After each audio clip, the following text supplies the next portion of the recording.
Philippians chapter 3. Reminder for you guys, all cell phones away for the service. We use the paper Bibles. It can be just a huge distraction for me and for you guys if you guys are on your phones, so make sure you have your phones away. While you guys are doing that, my name is Garret, and we are in this series called No Matter What, where we are walking through the book of Philippians and we're seeing the advice that Paul has for us when it comes to life, when it comes to joy, when it comes to peace, when it comes to love. And we're talking about how no matter what, these things will help us through anything.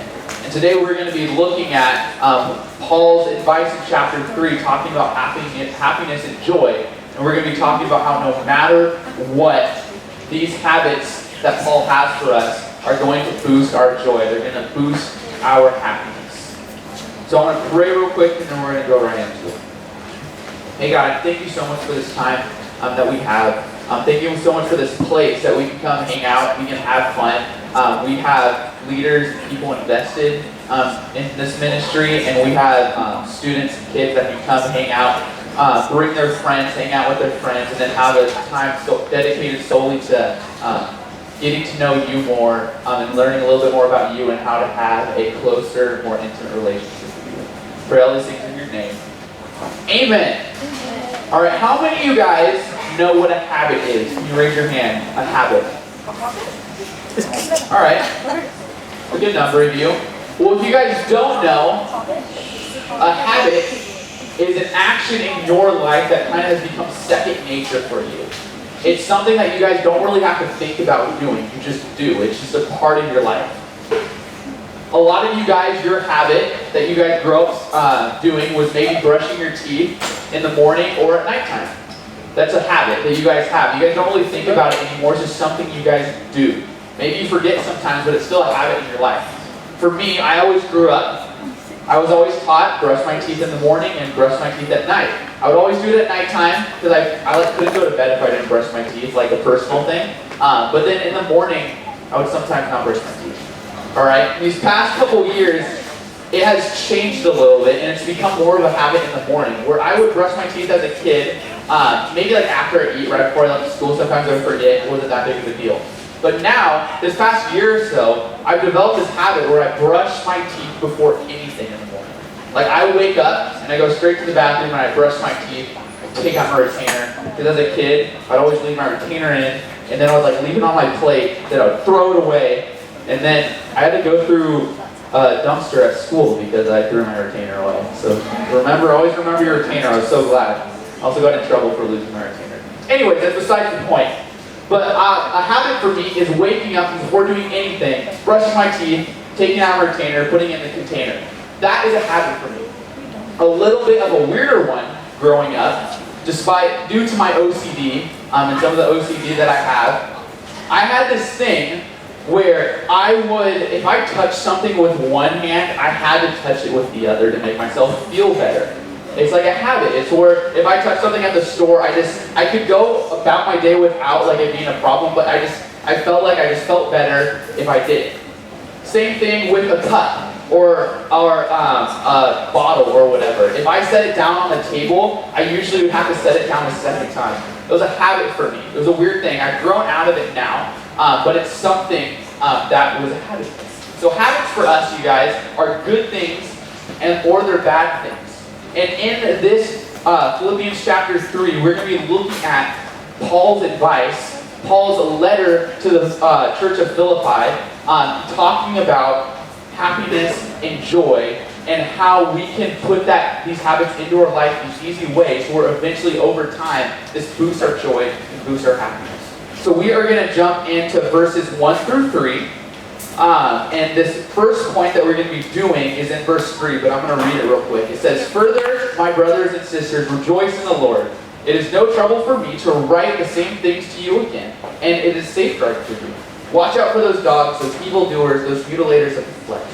For it is we who are the circumcision, we who serve God by His Spirit, who boast in Christ Jesus, and who put no confidence in the flesh." Another translation of this that I think hits a little bit more home, that we can make more sense of, It says, the real believers are the ones the Spirit of God leads to work away at this ministry, filling the air with Christ's praise as we do it. We couldn't carry this off by our own efforts, and we know it. Even though we can list what many might think are impressive credentials. The first habit to boost your happiness and to boost your joy is this. Relax in God's grace. Relax in God's grace.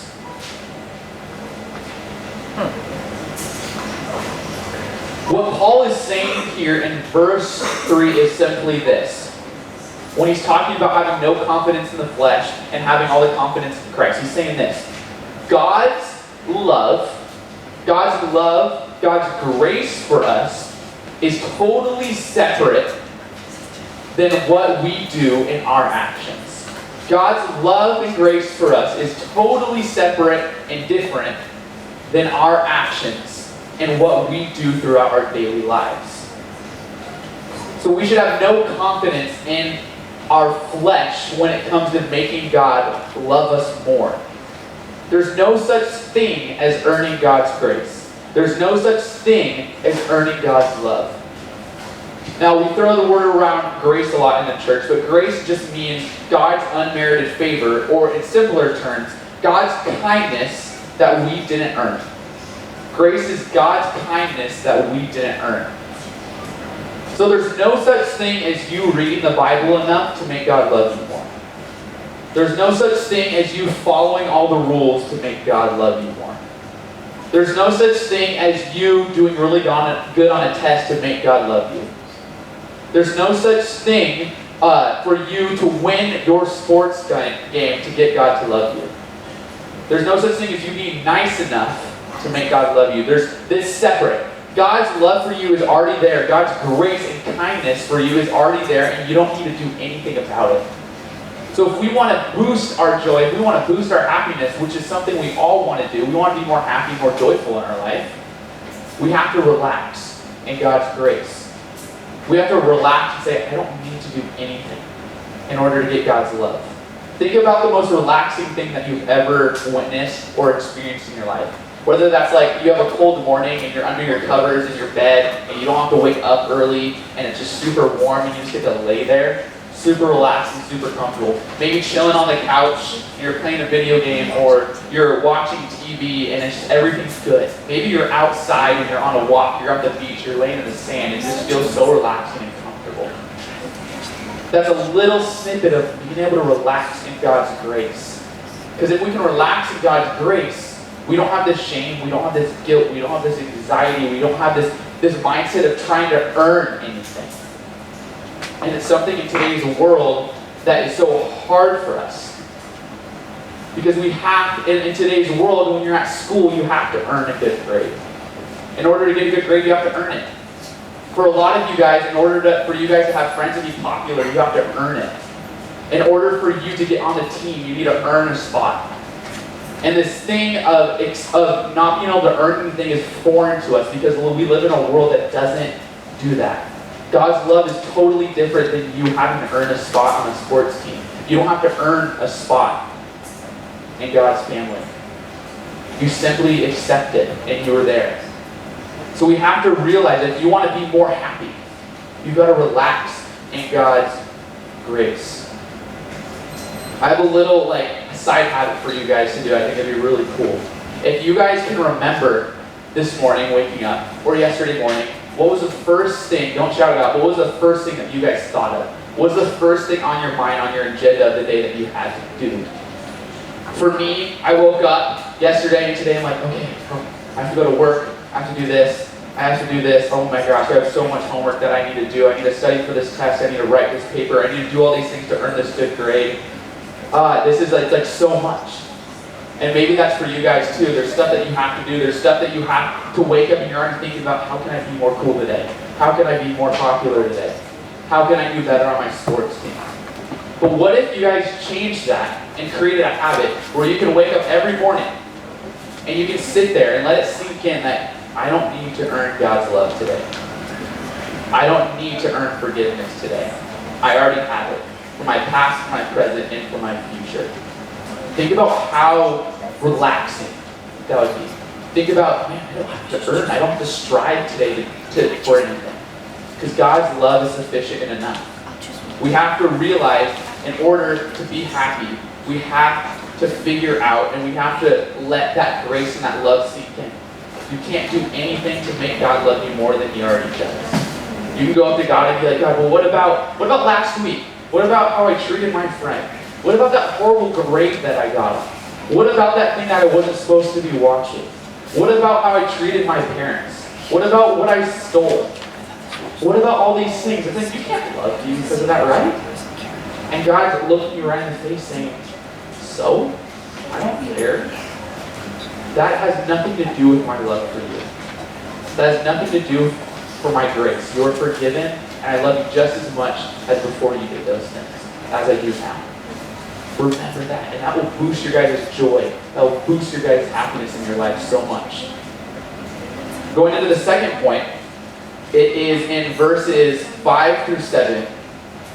And this is Paul naming all the incredible things that he has done in the religious world. Naming all the power he has. Naming all the rules he's obeyed. Naming all the influence and popularity he has. And then he says something at the end that is amazing. He says this: I was circumcised when I was 8 days old, meaning as you get into the Jewish tradition, everyone, all the boys needed to be circumcised for the Jewish law, Jewish religion. It says, I was circumcised when I was 8 days old. I am a pure-blooded citizen of Israel and a member of the tribe of Benjamin. It's like saying, I am an American citizen. I am part of this church. A real Hebrew, if there ever was one. I was a member of the Pharisees, who demand the strictest obedience to Jewish law. I followed all the rules. I followed everything to a T. I didn't do anything that was wrong. I was so zealous that I harshly persecuted the church. And as for righteousness, I obeyed the law without fault. But then he says, but wherever were gains to me, then I now consider loss for the sake of Christ. He's saying all those things that I once held as such high priority, that I thought I had it all figured out, they're worthless to me now. The second habit that you guys can write down that will increase your happiness and your joy is every day, remember what matters most. Every day, remember what matters most.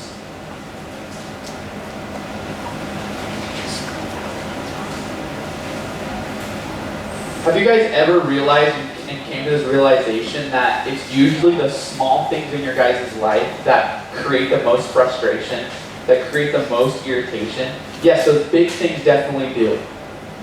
But these small things that shouldn't really be that big of a problem become a huge problem when they suck the joy and the happiness out of your day.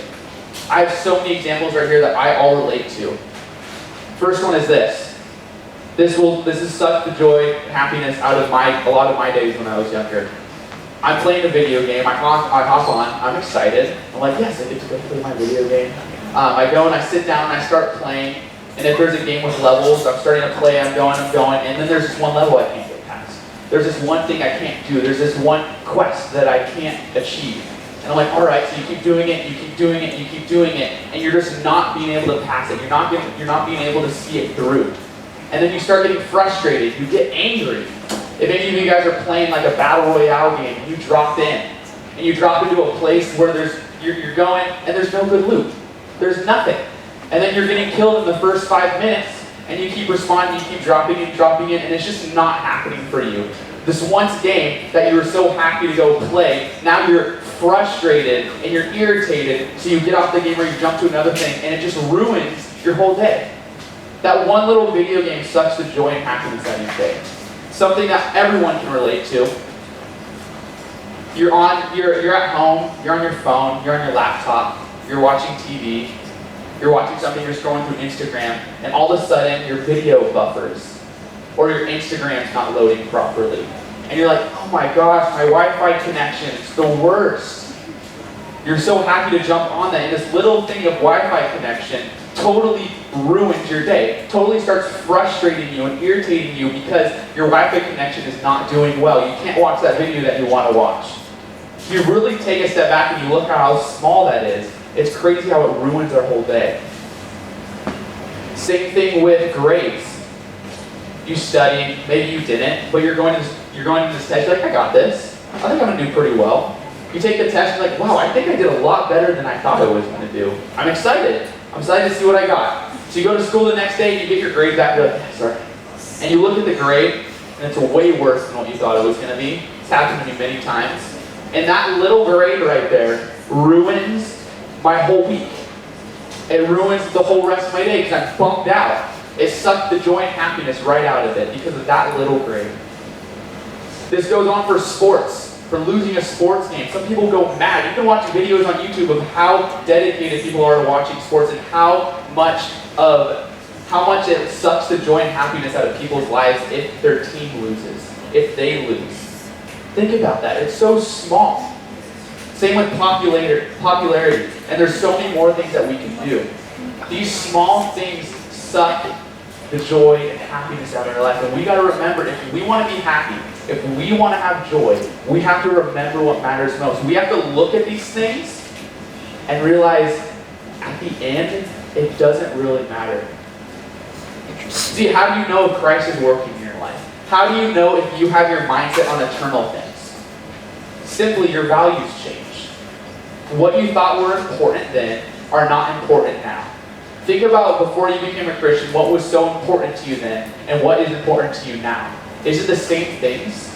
You can look at that, and that's a way to see if Christ is working in your life. Do you still get so mad at all these little things? Do these things ruin your day? All these things that are fading away. Paul, again, when he's looking at this verse, he had everything. He had everything that we want. He had the power. He had the popularity. He had the fame. He had the money. He had the smarts. He had the intelligence. He had it, all of it. And after he had a relationship with Christ, he didn't want that anymore. You guys can't have a bigger person as God come into your life and not have anything change. So that's a way for you guys to see. Well, if we want to be happy, we have to remember what matters most. If it's really, your values are really changing, people can walk up to you and be like, dude, I feel like Christians, like, you don't have any fun. Like, you can't do this, you can't do this. It looks like you have all these restrictions, all these rules. You can't go party. You can't do all these things. You can't go get drunk. You can't, like, why? I feel like this is a bunch of rules. And then, if your values are really changing, you can look at them and be like, hey, yeah, maybe those things look fun a little bit, but I just don't want to do them. It's amazing that if Christ is really working in your life, those things don't become that much fun anymore. They kind of become empty. And I've seen this at my own experience in my life. Yeah, all those things look fun, and all those things that you guys do, the video games, your sports, your grades, none of that is bad. But when those things become the reason that they're sucking the joy out of your day, sucking the happiness out of your day, that's when it becomes a problem. When it becomes more than just this small, enjoyable thing, that's when it starts to become a problem. You guys have to be able to sober your minds from our pop culture. It says you need to have this. You're nothing without this. You need to have these new shoes. You need to have this new shirt. You need to have this new video game. You need to go see this movie. You have to be up to date with everything new. You need this new phone. When in reality, the phone's going to be old someday. Your video game's going to be old someday. It's not going to really matter anymore. That trend's going to go out of style. Those clothes are going to go out of style. That movie's going to become old. You're going to get old enough to where you can't play that sport the same way. You have to realize, we have to set our minds on eternity. We have to set our minds on Christ. And then that's when we can go enjoy those things, but it doesn't make us irritated and frustrated if something bad happens. It's cool in this verse right here, verses 7 through 9 that you guys can follow along with. It says, what is more, I consider everything a loss because of the surpassing worth of Christ Jesus my Lord, for whose sake I have lost all things. I consider them garbage, that I may gain Christ. A cool translation of this that I think makes way more sense. It says, the very credentials these people are waving around as something special, celebrity status, popularity, Instagram famous, having a lot of friends on Facebook. I'm tearing up and throwing out with the trash along with everything else I used to take credit for. And why? Because of Christ. Yes, all the things I once thought were so important are gone from my life, compared to the high privilege of knowing Christ Jesus as my master firsthand. Everything I once thought I had going for me is insignificant and dogma.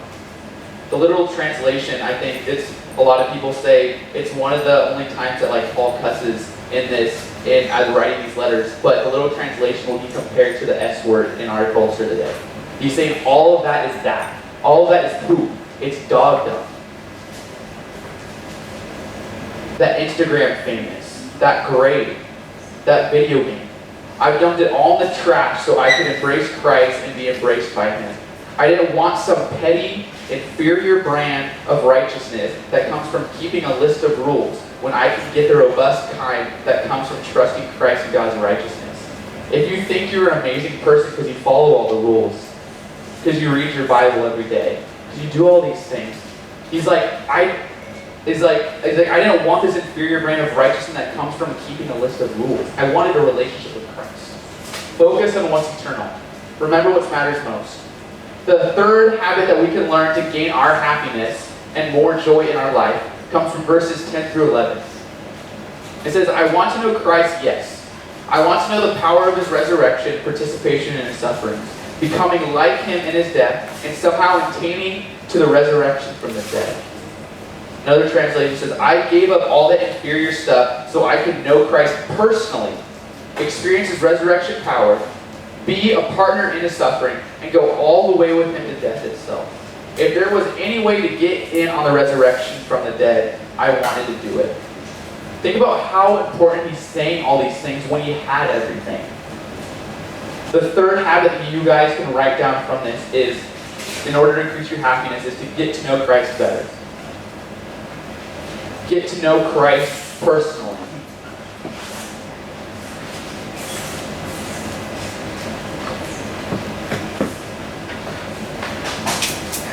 I say this a lot, but there is a difference between knowing about someone and actually knowing someone. There's a difference between knowing about Christ, having the facts, having the intellect, having the knowledge. There's a difference between that and actually knowing Christ.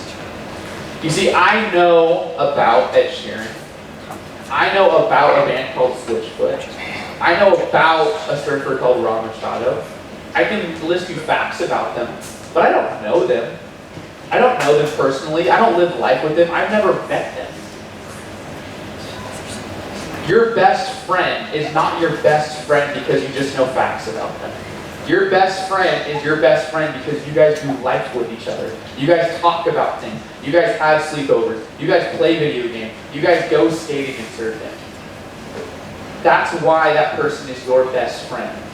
So why don't we do that with Christ? A lot of us look at Christ and we just know a bunch of facts about them, but we don't have a relationship with Him. We're not working on that relationship that He's waiting for. Why don't we do that? If we want more happiness, if we want more joy in our life, we need to know Christ better. Why? Because being in a relationship is what we are made for, one. And two, Christ, God, is the one who made you, who knows how you should live your best life, who created grace, who created happiness, who created joy. So if we want that joy, if we want that happiness, we need to go to the Creator for that, who has an open invitation to be in a relationship with Him. So why aren't we doing it? Why aren't we spending our time? Why aren't we taking 15 minutes out of our day to sit and read about Him, listen to a worship song, go walk through nature, go sit in silence, go love someone? That's a great way to get to know Christ better, going and loving someone. Why don't we do that? Getting to know Christ better is purposeful. I heard this analogy of like when you put your money, never mind, I'm not going to do that one. You have to be purposeful about that. Your best friend just didn't accidentally become your best friend. What would happen? Here, listen to this. The killer of getting to know Christ better is busyness. What if you were so busy that you couldn't hang out with your best friend anymore? What would happen? you guys wouldn't be best friends anymore. Eventually, you guys would fade away, you wouldn't talk, you wouldn't hang out anymore. And yet we do this with Christ all the time. It's not your guys' fault, but some of you guys are consumed with school. You guys are spending all your time with school. You guys are on your video games all day. You guys are in 4 sports, 3 to 4 sports, which is absolutely insane to me. So much so that you guys are filling your time, but there's no way to develop this relationship. What if you did that to your best friend? What if you had no time for your best friend? Same thing would happen if you didn't have time for Christ, if you didn't have time for Jesus. If you want to be more happy, if you want to be more joyful, if you want to have that authentic joy, not authentic happiness, we got to get to know Christ better. All of us are grasping for joy. You can be like, here, but I'm so happy in my sport. I'm so happy with my grades. I'm so happy with my video game. And that's totally fine. None of those things are bad. But that's not where real sustaining joy is coming from. We're supposed to enjoy this life. But if you want that joy that we're all searching for, even if you don't know it yet, you have to be in relationship with Christ. And then those things that you guys enjoy, you either lose interest or they become so much better because you can thoroughly enjoy them rather than looking and longing for that in that activity. My challenge for you guys is in verses 12 through 13. It says, now that I have already obtained all of this, not that I've already obtained all this, meaning like surpassing, like the love, and he knows everything, or have already arrived at my goal, but I press on and take hold for that which Christ took hold of me, brothers and sisters. I do not consider myself yet to be taken hold of. But one thing I do, forgetting what is behind and straining for what is ahead. My challenge for you guys is review where I need to grow. If you guys want to continue to be happy, if you guys want to continue to be joyful, you guys have to learn, you guys have to grow. You see, happy people, joyful people are always growing and always learning. If you don't want to be happy, if you don't want to be joyful, stop learning. Stop growing. Be static in your life. Be stagnant. Don't move. Stop learning and stop growing. This relationship with Christ is a decision that you guys made, a lot of you guys. But it's followed by a process. It's not just a decision that you forget about, but it's a process where you are growing each and every day. You are learning. You are making mistakes, and you are growing from that. In order to learn and grow, you have to look back on what you've already done and be like, maybe I shouldn't do that. Or maybe I should do that more. Or maybe I should change how I do that. Except so many of us are scared of that. And it's because of a thing called pride. The killer of the learning and growing is pride. Because we're afraid to admit to ourselves and others that we need help. That we need to grow. That we need to learn. That we don't have it all together. Which is weird to me. And this is something I work on personally, of being afraid of failure. But I can guarantee you, every sports game you go out, no matter how much you practice, how much you study, how much time you put into something, you're going to fail. You're going to guarantee, you're going to walk away from that sports match saying, I wish I should have done this better. I did really good, but I wish I would have done this one thing better. You guys are going to fail all the time. Paul failed all the time. I fail all the time. So we have to put that failure aside and realize that you can actually learn a lot more in failure than doing everything right. And 2, we have to put that aside in order to learn, in order to grow. Because if you think you don't have anywhere to grow, you're not going to grow. So if you guys want to be happy in your life, if you guys want to have joy in your life, put these habits into practice. Because all these habits are pointing toward Christ. All these habits are pointing to you having a stronger relationship with Him. Relax in His grace. I think that's the biggest thing that you guys can do to have a more happy and joyful life, because that shame and that guilt is not there when you're doing that. Every day, remember what matters most, guys. Put that into habits. Look at your life and being like, I can enjoy these things, but I'm not going to let this ruin my day. I'm not going to let what they said ruin my day. I'm not going to let this video game ruin my day. And then get to know Christ better. Your best friend is not your best friend because you just know about them, but you actually know them. So do that with Christ. And then review where you need to grow. Take some time, your alone time, to figure that out. Let me pray. Hey God, I pray that throughout this week, throughout our lifetime, that we can remember these habits, not as putting them as idols, but having these habits as ways that we can open up ourselves to you more, ways that we can be more joyful and more happy by remembering what you have done for us and how much you love for us and how much that we need to grow in relationship with you and with others. And I pray that so that can well up inside of us and we can be changed by that, and then that will overflow to the other people in our life. For all these things in your name. Amen.